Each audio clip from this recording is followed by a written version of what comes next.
Yeah, they really dropped the ball with this one.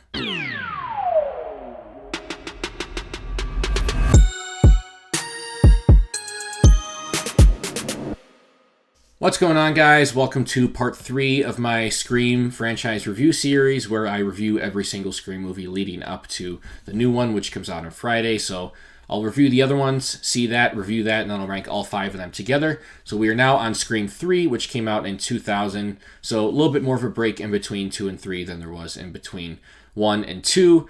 And this one now sees us in Hollywood with a brand new killer, killing actors and anyone involved with the new Stab movie that they're making. And we see some potential ties to Sydney's mother and her past, and certain things get unraveled about what we thought, and that change how we view things in the first few movies. So without further ado, this is going to be a full spoiler review. Just like the first two, I'm probably not going to go plot point by plot point chronologically like I did for the first Scream review and like I attempted to do for the second one. And guys, I'm just going to get out ahead of it. I apologize. I understand watching it back that my Scream 2 review was not my best work. I see that now. Didn't realize it at the time, and I kind of realized it too late because by the time I started this review series, I'm taking it up to the last minute, and that's my fault, and I apologize that my Scream 2 review was not up to par necessarily, not super professional. But at this point, the best I can do is learn from it and move on and just keep going. So here we are, and I'm going to walk through this movie, not plot point by plot point, but I'm going to talk about specific things that I either liked or disliked about the movie, kind of specific elements of it and subjects. But it's going to be somewhere in between my normal spoiler-free reviews and my Scream 1 and Scream 2 reviews. It's going to be more formal than those, but less formal than my typical spoiler-free reviews, somewhere in the middle. I don't have notes for this one either, so I'm trying to go off the cuff. Hopefully it doesn't go too poorly, so we'll see what happens. And without further ado, let's get right into it. Starting off with, I guess I will start at least chronologically. The opening scene of this movie is okay. It's not bad, but it's easily the worst opening scene of the Scream movies so far, of all 4 of them that have come out to the public so far. And I heard the new one is a pretty good one too. So this one, it was okay. We see Cotton Weary, and then he's in the car and gets a call from someone who he thinks it's a girl, but it turns out to be Ghostface. And this is another... I'm going to stop and talk about something for a second. A new element that they added to this movie is that the Ghostface voice changer now not only has the Ghostface voice, but it now also has the voices of every person in the movie, basically. Like every main character. They can somehow replicate the voices or duplicate the voices of characters in the movie. So many of them. And that to me is a pretty big stretch. It's somewhat of an interesting idea, but it also feels like cheating a little bit and kind of using it as a plot device. Now, people will certainly say that the voice changer of the original Ghostface is a bit of a stretch too, and there isn't even something that exists in real life like that. Believe me, I've tried to find it. But the fact that not only... So I was okay with those because all that was doing was changing your voice into one specific voice that I guess didn't necessarily correlate to a specific person. Now for this, you're able to replicate Sydney's voice and Dewey's voice and Gail's voice, and so how the hell are they able to do that? How do they have all these people's voices and they're able to talk like them? And they even have Sydney's mom's voice, who's been dead for a while. That was a massive stretch to me, and I've always had a pretty big issue with that. Aside from that, continuing with the opening scene, it's a solid scene. We see Cotton Weary rushes back home to get to his girlfriend because he realizes Ghostface is there. His girlfriend gets killed. He gets killed after a bit of a struggle between them because Ghostface, using the new voice changer, convinces her that he is actually Cotton. And now she thinks that Cotton's going after her and fights him, and then Ghostface comes in and kills them both. I don't love that Cotton got killed off right away, but I'm okay with it. I'm not nearly as mad as I was about Randy. I think it's a good way to set the stakes, set the tone for the movie right away, kind of tell us that, anyone can die in this one, which is supposed to be a staple of the third movie in the franchise. And to talk more about that, I'm going to obviously jump around quite a bit. I don't remember, even though I just watched the movie last night, I don't remember it well enough to go plot point by plot point chronologically.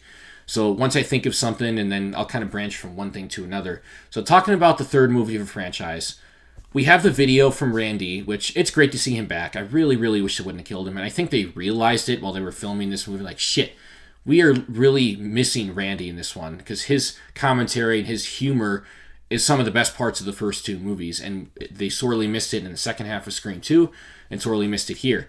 His presence in just this one scene is definitely felt, and it was great to see him back, even if it was just for a few minutes.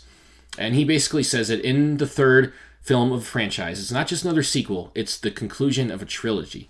And now what happens is you go back and you learn something from your past, and you find out that what you thought was true isn't actually true, and you learn different things about what you thought was this and what you thought was that, and actually this was that. And that was not a very good way of saying that, but whatever. And a little bit convoluted, kind of like this movie.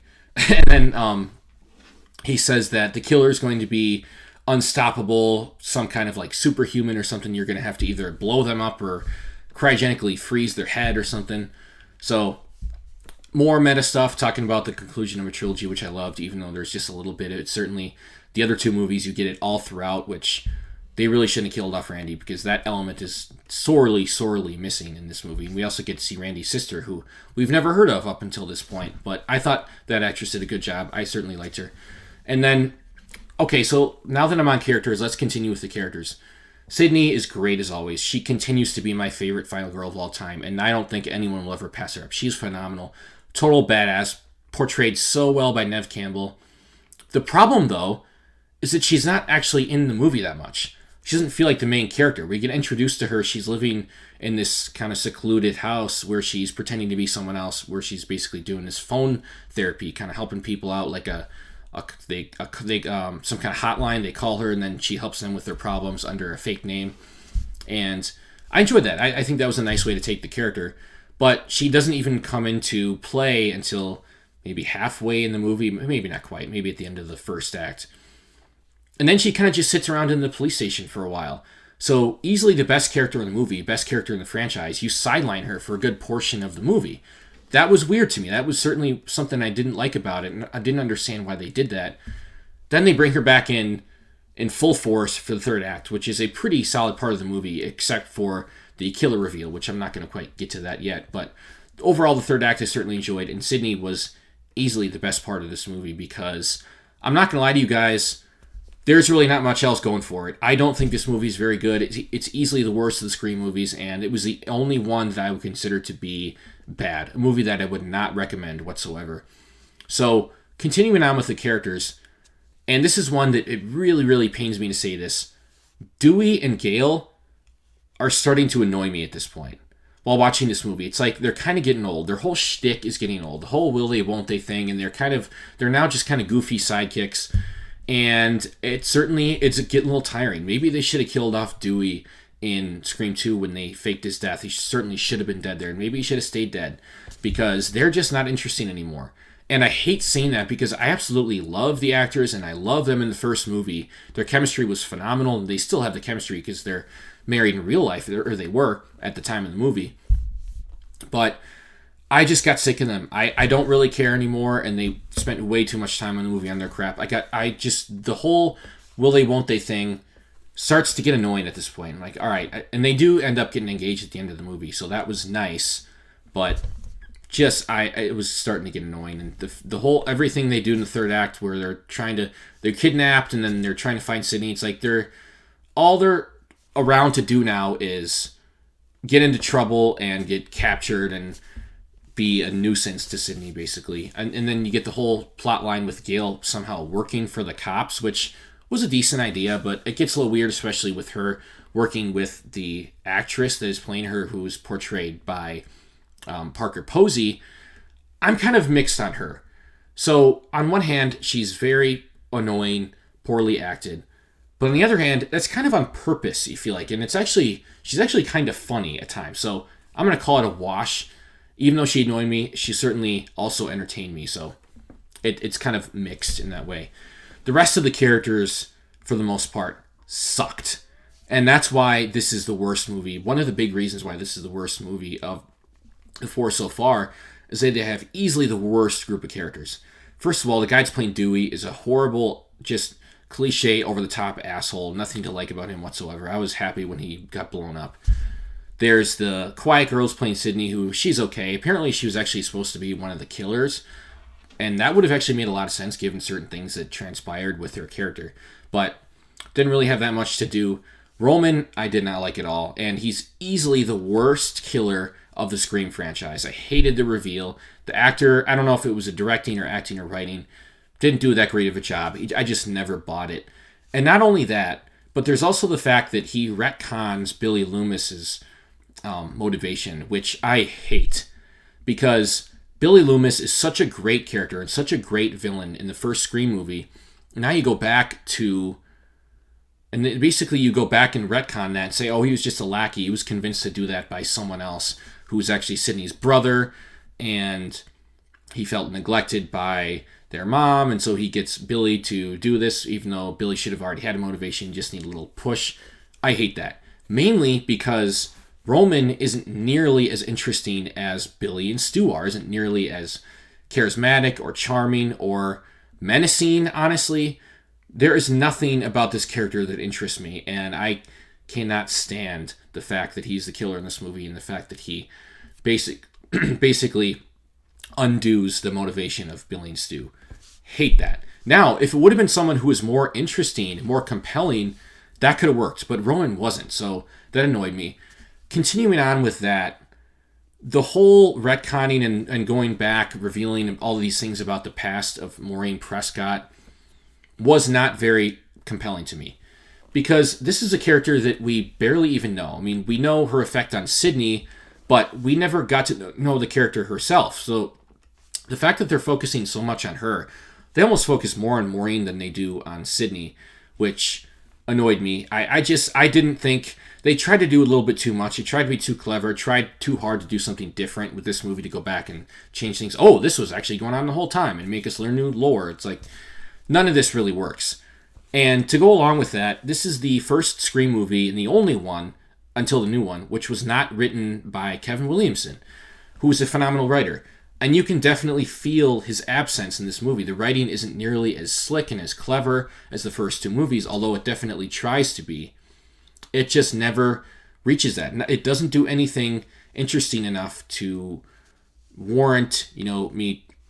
It's certainly, I would say that they do some new things, but just for the sake of being new. It's not interesting or compelling whatsoever, so that was unfortunate. Certainly there's a few cool things in there. Like, I do like the part where they're printing out the script one page at a time and the killer is writing, and then this happens and they're trying to figure out who dies. That was a very well done and intense scene, and I loved it, especially because it ended with the guy who's playing Dewey. I can't remember his name in the movie. I don't really care. He ended up dying in that, so that was fun. But that whole scene was very intense. The idea that there's filming a new Stab movie, and this time it's not based off true events. They're making it up. And then the killer is taking that and kind of using it to kill off people in the real world. That was an interesting idea, and they did some cool stuff with it, like that one scene.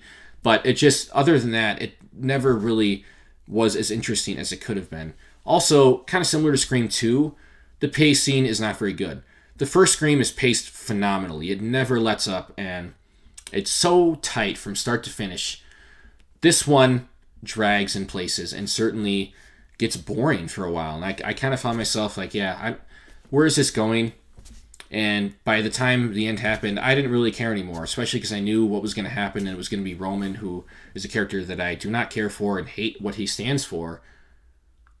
The fact that the rest of the movie is poorly paced and certainly has some boring parts in it doesn't help that at all. Now, aside from that, there certainly is, just to go back to the characters for a minute, I enjoyed Patrick Dempsey's character. I enjoyed Kincaid, I think is his name. I can't remember his first name, but Kincaid. I think they said his first name a couple times, and there was a scene with him and Sidney where he asked her to color his first name, but I can't remember it. He was pretty good. He was definitely the best new character in the movie. And they try to do this red herring with him, where they try very hard to convince you that he's the killer because he's the only one it could be. He's always conveniently not around when these things happen. That feels like cheating a little bit to me. It feels like convenient writing to me that he always conveniently happens to not be around when all these killings and all these things transpire, and then he ends up not being the killer. And Sidney even suspects him at the point when he walks in. I don't love that, and it seems like they're trying to trick you with that writing, especially like there's a scene where Sidney's in the house that they're filming in, and she encounters Ghostface there, And then she, Dewey's there and all the other cops show up. And then Kincaid shows up later like, oh, what happened? I missed it. Come on. We know what you're trying to do. You're not doing this nearly as well as you did some of the other red herrings in the franchise.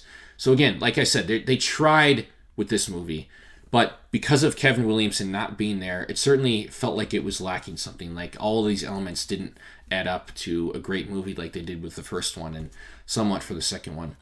So guys, this is overall a very disappointing movie. And this is easily the shortest video. I feel like there's really not much more to talk about. So it's crazy. This is only like a third of the length of the first Scream movie. This is incredibly disappointing. There are certainly a few things to like about it. But aside from Sidney, who wasn't even in the movie that much, Kincaid, a few good, cool scenes. Oh, just continuing with that, I did like the flashback, the visions that Sidney had of her mother. Very, very disturbing. That was something good. And I thought the score was good, as always, and the soundtrack. The music was good in the movie. But everything else, they really are making Dewey and Gale annoying. All the other side characters are terrible and poorly acted. I didn't even talk about Jenny McCarthy, and the black guy was okay. I can't remember his name, and then the girl who played Sydney was fine. But most of those characters, I'd say all of the actors that were going to be in the new movie were either horrible to just not very good, which is pretty bad considering the first movie had a great cast of characters. The second movie had a pretty good one, and now the third one has a horrible cast of side characters. Probably the worst sin this movie committed was the new characters and making them just not interesting whatsoever. The writing clearly took a step down from the first two. The pacing is not very good. And the biggest sin this movie commits is the horrible, horrible retconning that it does. And not just the retconning, but the fact that the new villain, the mastermind who is behind everything, is now someone that is just completely uninteresting and either horribly acted or horribly directed or horribly written or all of the above. Makes for a very disappointing movie. I certainly wasn't hating my experience watching it. There is some entertainment to be had there. Obviously, the scene with Randy's cool. There's some cool kills, some cool intense scenes, but I can't say this is a movie that I recommend. And the more I think about it, the more it pisses me off. So there was a score I was going to originally go with, and I think I'm going to drop it down even more. And I'm going to go with a 4.5 out of 10. So there you have it, guys. Scream 3. This one, I don't like it, and it disappointed the hell out of me, and it sucks to say that as a fan of this franchise. But this is easily the worst one, and the only one that I will say is not a good movie. But there are defenders of it. It has its defenders. Some people will say that Scream 3 is a great movie and one of the best in the franchise.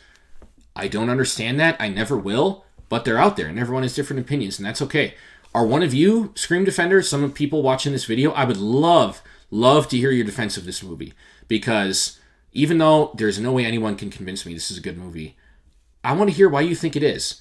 Because I can't think of any reason to think it is. So I would love for you to argue why this is a great movie. Hell, I'll tell you what. This is an open invitation to anyone who wants to do a debate. A live debate on my channel or yours, or wherever you want. We will debate Scream 3. And I will debate that it's bad.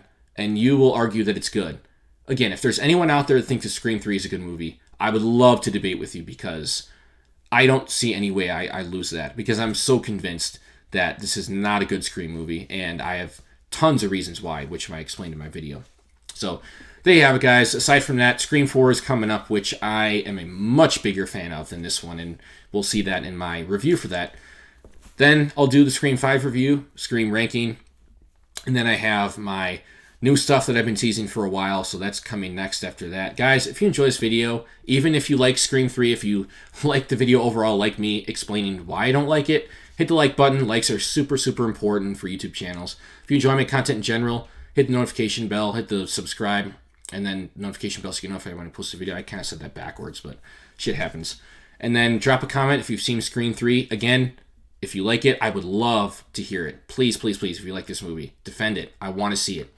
But, Scream 4 is coming up next, so stay tuned for that, and I'll see you guys soon.